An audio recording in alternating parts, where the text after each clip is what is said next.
आज जो मैं केस डिस्कस करने वाला हूँ ये इस तरह का केस है जब पेशेंट अपने दांत निकलवाने के बाद उनको रिप्लेस नहीं करवाता है, और जब रिप्लेसमेंट नहीं होती है तो उसकी जो दांतों की बाइट है यानी खाने का जो तरीका है पूरी तरह से बदल जाता है। तो यही मैं आपको दिखाऊंगा कि किस तरह से उसको परेशानी झेलनी पड़ी और किस तरह से हमने उसको ट्रीटमेंट देके सारे ऊपर नीचे के दांत उसके रिप्लेस किए। इस तरह के केसेस में पेशेंट को लगता है कि उसके दांत कभी ठीक ही नहीं हो सकते, उसको सारे दांत निकलवाने पड़ेंगे जो बचे हुए हैं, और तब जाके उसको निकालने उतारने वाला जबड़ा या इम्प्लांट सपोर्टेड डेंचर लगवाना पड़ेगा। लेकिन हमने बिना उनके दांत निकाले जो दांत बचे हुए थे उन्हीं को ठीक करके उसके ऊपर फुल माउथ रिप्लेसमेंट करी है। तो आप ये वीडियो ध्यान से देखें। जिस तरह से आप देख पा रहे हैं कि पेशेंट के ऊपर के दांत काफ़ी मिसिंग है और नीचे भी काफ़ी मिसिंग दांत हैं। तो सबसे पहले हमने उसको ऊपर के दांतों की रिप्लेसमेंट दी, क्योंकि पेशेंट जो है वो वर्किंग है और उसे ऑफिस भी जाना पड़ता है, तो इसलिए सबसे पहले ऊपर के दांतों की रिप्लेसमेंट हमने की है ताकि उसको हंसने बोलने में ज़्यादा दिक्कत ना हो। तो इस केस में हमने क्या किया है, जो ऊपर के जो सारे दांत हैं सबसे पहले हमने उनका रूट कैनाल किया, हर दांत का जितने भी बचे हुए थे। जो बहुत ज़्यादा हिल रहे थे या यूजलेस दांत थे उनको हमने पूरी तरह से निकाल दिया।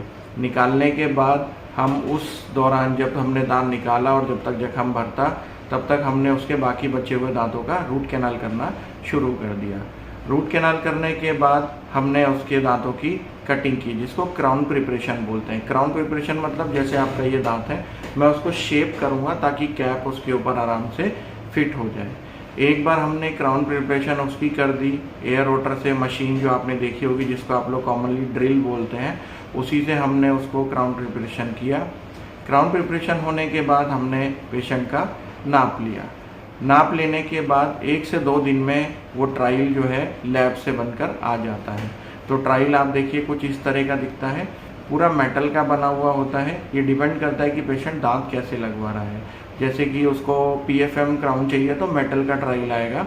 अगर जिरकोनिया यानी कि जो बिना मेटल वाले दांत होते हैं अगर वो लगवाने हैं तो उसमें उसको सिर्फ जिरकोनिया का अनफिनिश अनग्लेज्ड ट्रायल आता है। ठीक है, तो इस केस में पेशेंट को PFM दांत दे रहे हैं तो उसको PFM मतलब पोर्सलिन फ्यूज टू मेटल, यानी कि जो पोर्सलिन है वो मेटल के ऊपर फ्यूज़ किया जाएगा। यानी ये जो मेटल है ये इसका बेस है, इसके ऊपर कलर किया जाएगा जिस तरह का शेड पेशेंट का है, यानी जिस तरह के दांत उसको चाहिए, वाइट चाहिए, येलो चाहिए, बीच के चाहिए। तो इसमें बहुत सारे मल्टीपल शेड्स होते हैं, वो हम पेशेंट के हिसाब से उसको मैनिपुलेट करके उस ट्रायल के ऊपर कलर लैब से करवाते हैं। तो हाल फिलहाल अभी ये जो ट्रायल आया है ये हम पेशेंट के मुंह में फिट करके देखते हैं।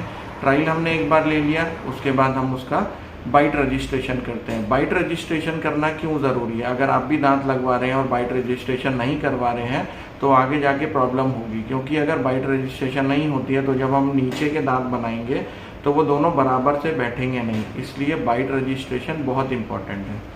तो ट्रायल करने के बाद हमने बाइट रजिस्ट्रेशन की। बाइट रजिस्ट्रेशन के बाद जो उसके मॉडल जो हमने मुंह का नाप लिया था उस मॉडल को उस बाइट को फिट किया और उसको वापस लैब में भेज दिया। अब 2 से 3 दिन के बाद वो पूरी तरह से तैयार होकर हमारे पास ऊपर के दांत पेशेंट के आ गए हैं और हमने उसको अपने जो डेंटल सीमेंट होता है उससे हमने उसको फिक्स कर दिया है। तो अब देखिए फिक्स होने के बाद ये पेशेंट का मुंह कितना अच्छा लग रहा है और पूरे ऊपर के दांत की फुल रिप्लेसमेंट हो चुकी है। उसको इसमें कोई तकलीफ नहीं हुई। हाँ, रूट कैनाल उसने कराई, उसमें टाइम थोड़ा ज़्यादा लगता है, पर ऊपर के दांत की रिप्लेसमेंट होने के बाद उसका चेहरा एकदम बदल चुका है, स्माइल उसकी बहुत अच्छी हो चुकी है और उसके सिर्फ बचे हुए दांतों पर ये ट्रीटमेंट किया गया है। हमने कोई उसको इम्प्लांट नहीं दिया है, कुछ नहीं दिया है। इन फ्यूचर अगर ये दांत खराब हो जाते हैं तब हम उसको इम्प्लांट रिप्लेसमेंट देंगे, पर जब तक उसके खुद के दांत हैं, यानी कि देखिए जो भगवान ने दांत दिए हैं वो भी एक तरह से इम्प्लांट है जो अंदर हड्डी में गड़े हुए हैं, तो हम उन्हीं के सपोर्ट से जो है दांत उसके ऊपर फिट कर सकते हैं। अब ये ऊपर के दांत हमने फिट कर दिए हैं।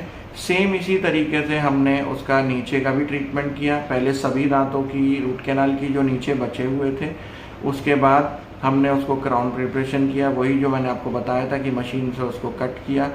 उसके बाद हमने क्राउन प्रिपरेशन होने के बाद उसका नाप लिया और उसके बाद वो जो ट्रायल उसका 2-3 दिन के बाद बन के आया वो ट्रायल कुछ इस तरह का दिख रहा है।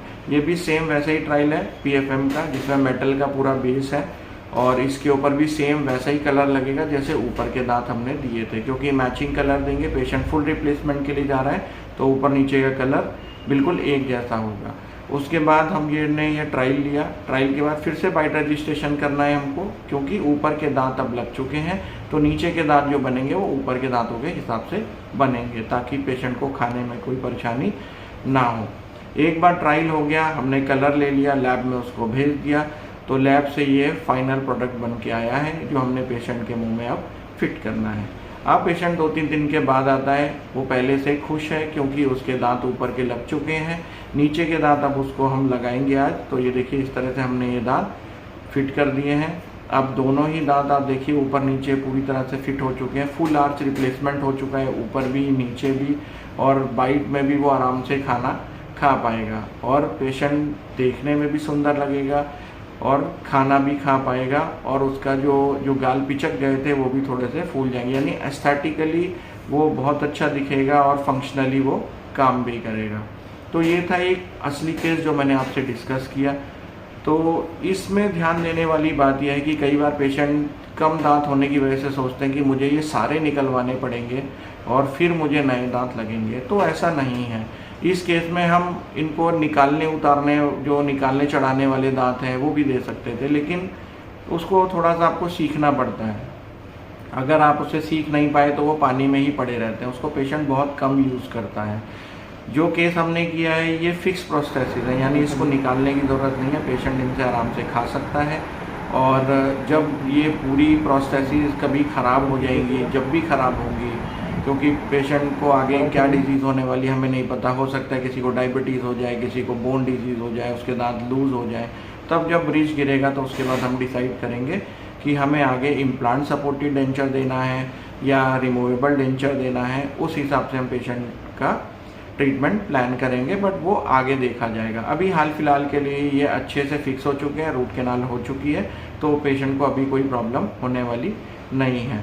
तो मैं जो डिस्कस कर रहा था कि जब आप कभी दांत निकलवाते हैं, यूजुअली क्या होता है, पेशेंट को लगता है दांत निकलवा दिया और मेरा दर्द ख़त्म, लेकिन ऐसा कभी नहीं होता है। अगर आपने दांत निकलवा दिया है और आप उसको रिप्लेसमेंट नहीं लेते हैं तो धीरे धीरे जो आपकी बाइट है, यानी जो दांत जिस तरह से मिलते हैं, वो जो तरीका है वो ख़राब होता जाता है। एक के बाद एक दांत निकलने लग जाते हैं, और जब रिप्लेसमेंट की बारी आती है तो 1 या 2 दांत रिप्लेस करके उनको ठीक नहीं किया जा सकता, फिर हमें फुल माउथ रिप्लेसमेंट ही करना पड़ता है, जिस तरह से मैंने आपको ये केस दिखाया।